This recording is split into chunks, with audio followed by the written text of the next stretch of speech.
Hi, thanks for stopping by to learn about generators in Python. So today we learn about something called as generators. Okay, so what is a generator?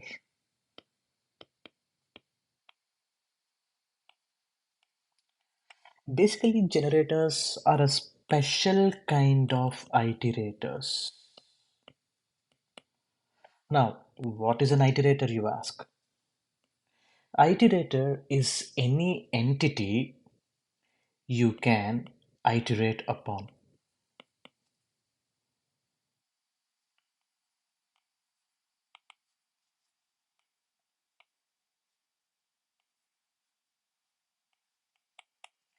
Let us look at some examples. Let us say lists or tuples or sets. All these, but not just limited to, are considered as iterators. There are other kind of iterators as well, but yeah, basically for now, let us understand that these are iterators or also called as data collections, which means cannot we iterate on dictionaries?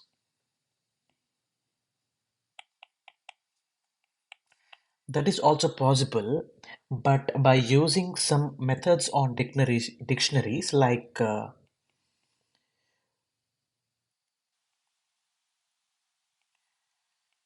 dict case method or dot values or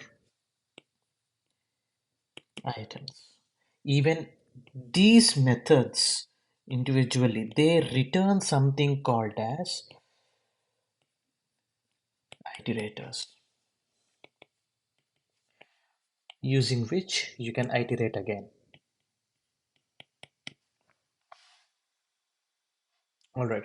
Assuming the iterator part of a generator is understood, what is a generator again? So, generators are nothing but simply user defined or custom iterators. All right. So, at the end of the day, generators look very similar to that of functions by definition and very similar to that of data collections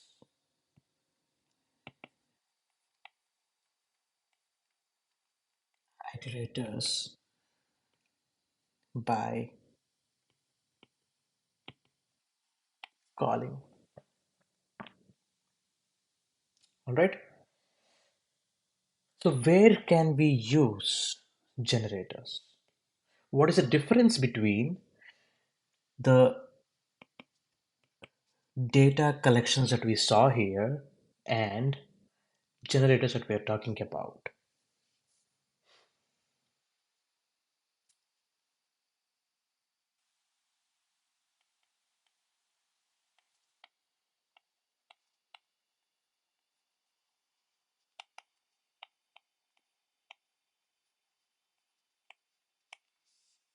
All right. So what is the difference between basic data collections and the generators?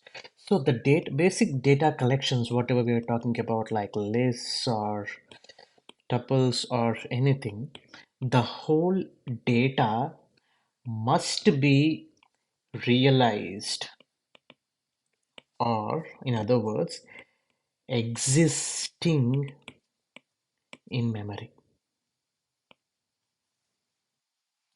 On the other hand, generators are the examples of something called as lazy evaluation. which means the data need not be completely realized in the memory.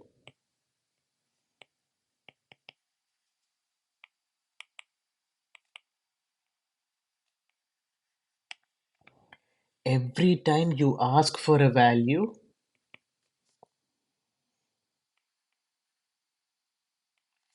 you will get one.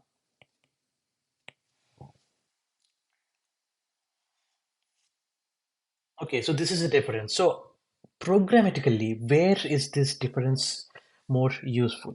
Let us say you have a Fibonacci series.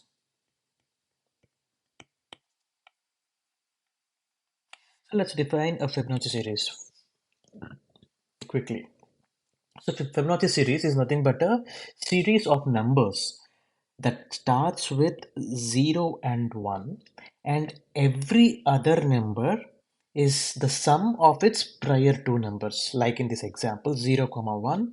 Now 0 plus 1 is 1, 1 plus 1 is 2, 1 plus 2 is 3, 2 plus 3 5, 5 plus 3 8, 8 plus 5 13, 13 plus 8 21, and so on. There is no upper bound to this series.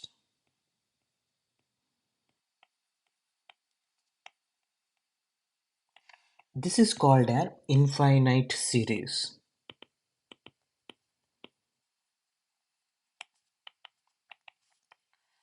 Right. So in this situation, you do not know what is the last, literally do not know the last value of this series. And hence you cannot have this series in a basic data collection such as lists or tuples or etc. sets or something like that.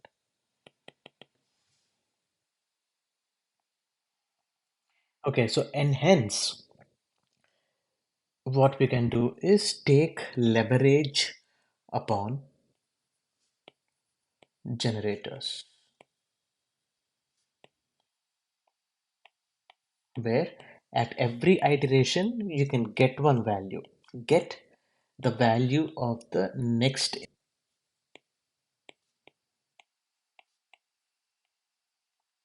in the series. So if we have many infinite series available uh, that we know of as of now, something like the progressions,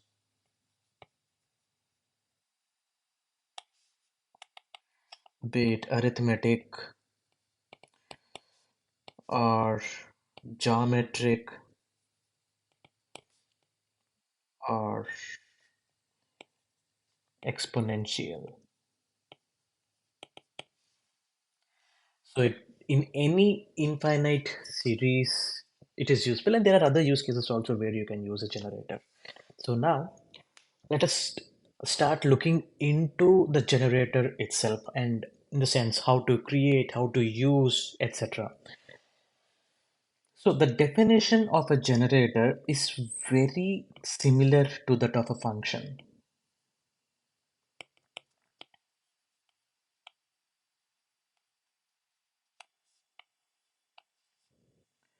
You say define and give the generator name. Let us say we want a generator for Fibonacci, so FibGen. And this function can accept parameters, but for now we are defining the function without parameters. All right. So we have the FibGen, this thing. So let us create a generator that gives us or returns one value of a Fibonacci series at each iteration. All right. So let us say the first value, as per definition, the first value is 0, the second value is 1, and every next value is the sum of the prior two values, right? So before getting there, let us have a loop here. While true, this signifies infinite loop. right? Yes. So while true, what we will do is C is equal to A plus B. So this is the third element, or every next element.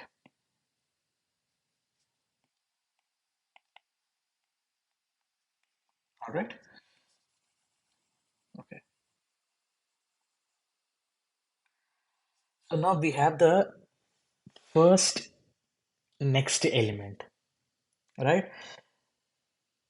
Now I want this value to be given back to my function that calls this function, right? So how to do that? Observe here. Unlike return and like return, there is a another keyword to make this function a generator, and that is yield. Yield C, I will say.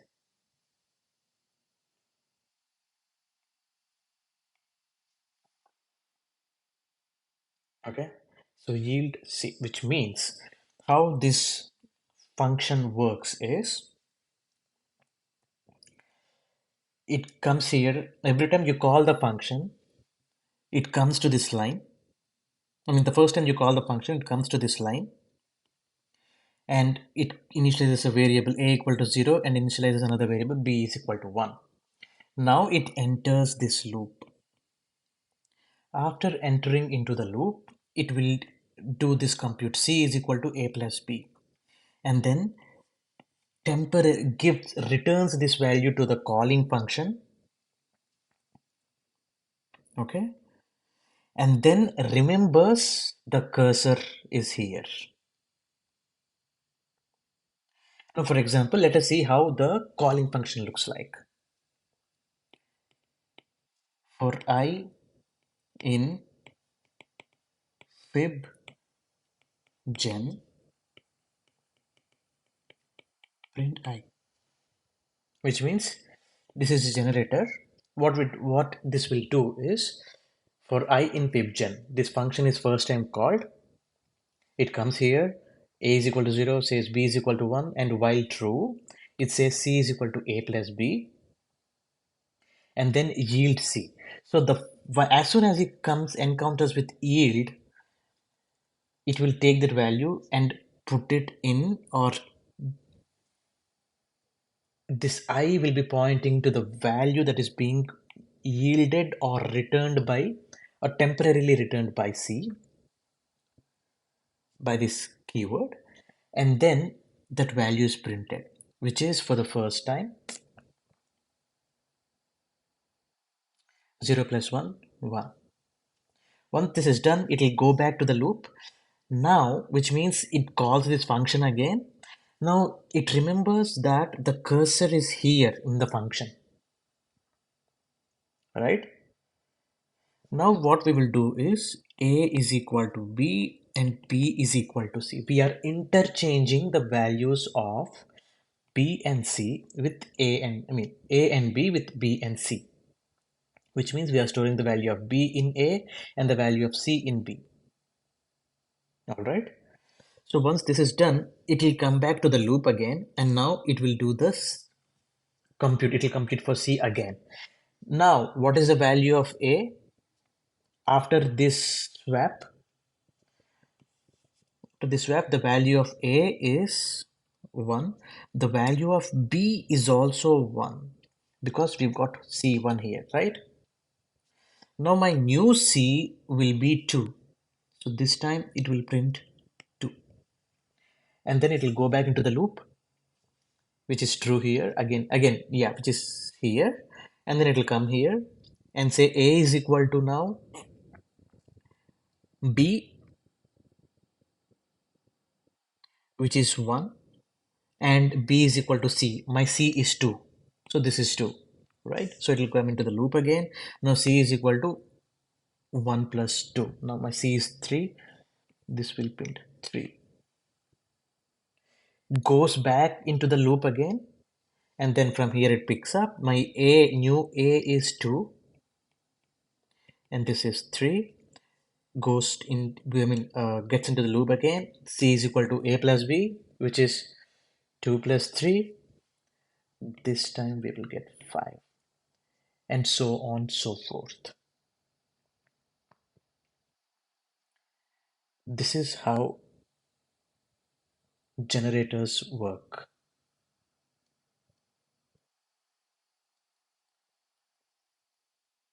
Let us see at a at writing the same thing in code and executing it.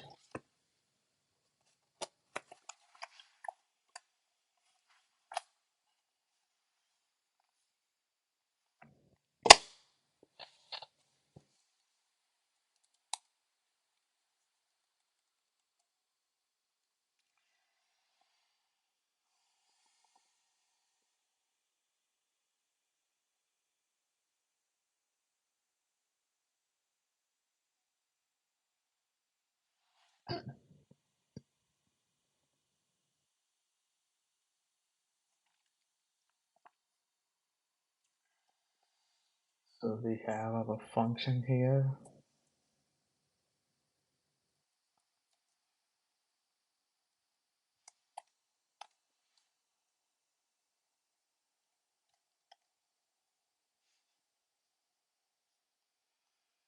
Yes.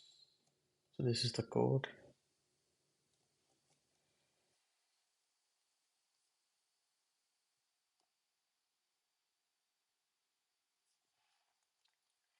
Here is the result.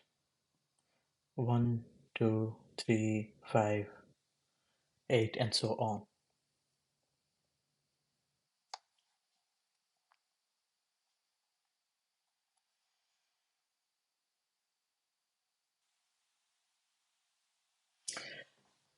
Now, if we want to get these initial values also to our calling function, then we can say yield A once here and yield B once here, and then run your function again. 0, 1, 1, 2, 3, 5, 8, 13, 21, so on so forth. Thank you for going through this session. Thank you.